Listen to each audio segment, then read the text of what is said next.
సమయం ఇచ్చిన దైవజనులు మార్కయ్య గారికి నా హృదయపూర్వకమైన వందనాలు. సిరివెన్నెల, అదేవిధంగా సిరివెన్నెలకు జన్మనిచ్చిన విగిందర్ గారు వారి కుటుంబానికి కూడా నా హృదయపూర్వకమైన వందనాలు తెలియజేస్తూ ఉన్నాము. అదేవిధముగా కూడి వచ్చిన ఈ ఫంక్షన్కి వచ్చిన బంధుమిత్రులు, శ్రేయోభిలాషులందరికీ కూడా నా హృదయపూర్వకమైన వందనాలు తెలియజేస్తూ ఉంటున్నాం. దేవుని వాక్యం సామెతల గ్రంథంలో 20-11 ఉంటది. బాలుడు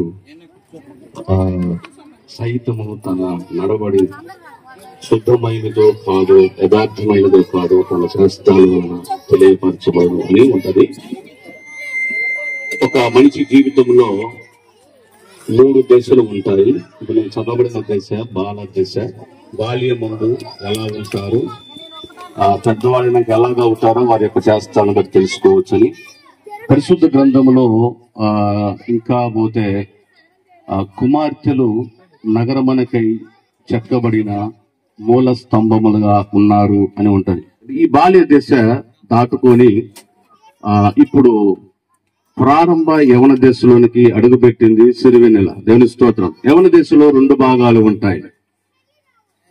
మొదటి భాగం ఏంటంటే మనకి 10 సంవత్సరాలు దాటిన తర్వాత 20 సంవత్సరాలు లోపులో ఇది మొదట యవన దశ. ఈ దశలో ఎలా ఉంటారు వాళ్ళ చేష్టాలు అని అంటే వారు చూసిందే నమ్ముతారు, వారు తీసుకున్న నిర్ణయమే కరెక్ట్ అంటారు. ఇంకొక మాట చెప్పాలంటే నా అనుకునే వారు చెప్పే మాట కంటే బయట వాళ్ళు చెప్పే మాట ఎక్కువ వాళ్ళ బుర్రలోకి వెళ్ళిపోతుంది. దేవుని స్తోత్రం. ఏ దశలో? యవన మొదటి దశలో, అంటే 15 సంవత్సరాల నుండి 20 సంవత్సరాల లోపులో మొదట యవన దశ. ఈ దశలో తన వారు చెప్పే మాట వారికి అర్థం అవ్వదు. వాళ్ళు చూసింది, వాళ్ళు అనుకున్నదే ఇదే కరెక్ట్ అనుకునే దశలో ఉంటారు. ఇప్పుడు బిడ్డ సిరివెన్నెల మొదట యవన దశలోకి అడుగు పెట్టింది. దేవుని స్తోత్రం కలుగును గాక. ఆదికాండం 3:1 నుండి మనం చదవద్దులే కానీ నేను రిఫరెన్స్ చెప్తాను.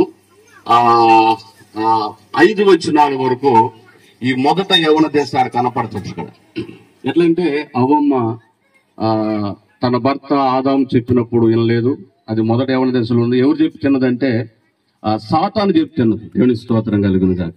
అదేవిధంగా సాతాను చెప్తున్నది. ఈ దశ ఆమెకి బయట వాళ్ళు చెప్పింది బాగా అర్థమవుతుంది. ఇప్పుడు మన మానవులు కూడా అంతే కదా, మనం కూడా అంతే.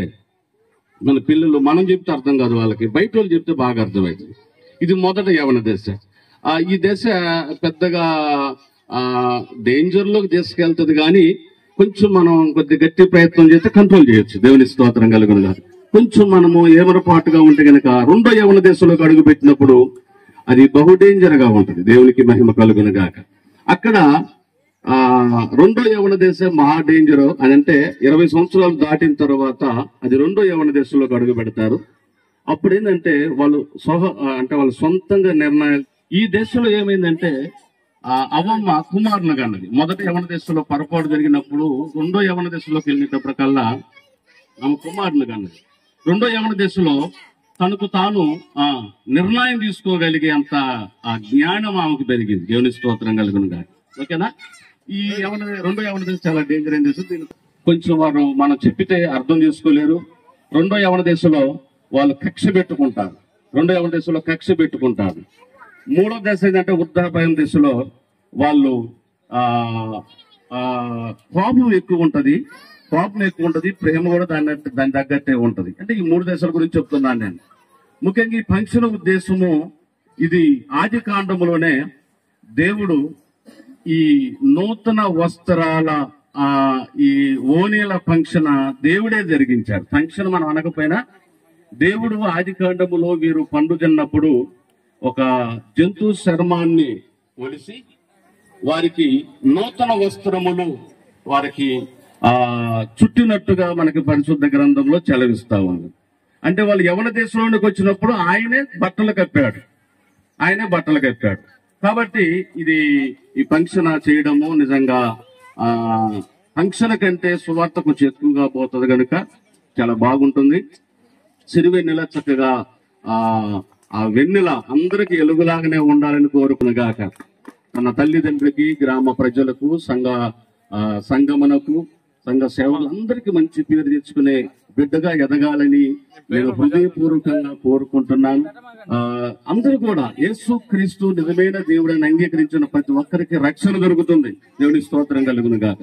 యేసయ్య నిజమైన దేవుడని ఎవరైతే తన నోటితో ఒప్పుకుంటారో వారి కుటుంబంలో ఆశీర్వాదాలు ఉంటాయి. వారి కుటుంబం ఇలాగనే ఆనందకరంగా ఉంటుంది. కనుక అందరూ ఈ రోజు ఎవరైనా యేసు ప్రభువుని నమ్మకపోతే యేసు నిజమైన దేవుడని సొంత రక్షకుడు అంగీకరించండి. తప్పకుండా మీ కుటుంబాలు ఆశీర్వాదకరంగా మార్చబడతాయి. ఇటు మాట దేవుడు దీవించి ఆశీర్వదించును గాక. హల్లెలూయా. చాలా సంతోషం. ఈ సమయంలో మరి ఇచ్చిన శుభ